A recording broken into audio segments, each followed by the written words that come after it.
In Matrix, we have a tab called HR. Here, you will get a quick and comprehensive overview of your employees and the budgeted billable hours. You can select an employee to view their details.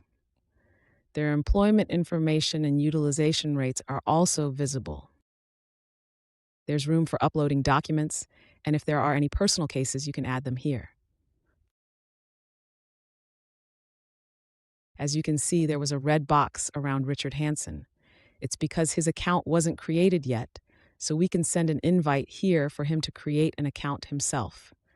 Then he can log his hours and use the system. You can add a new employee up here, full name, role, position. Then you can upload a picture.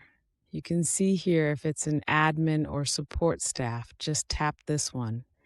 If you want to create an account immediately, just tap here. Simple and easy to use.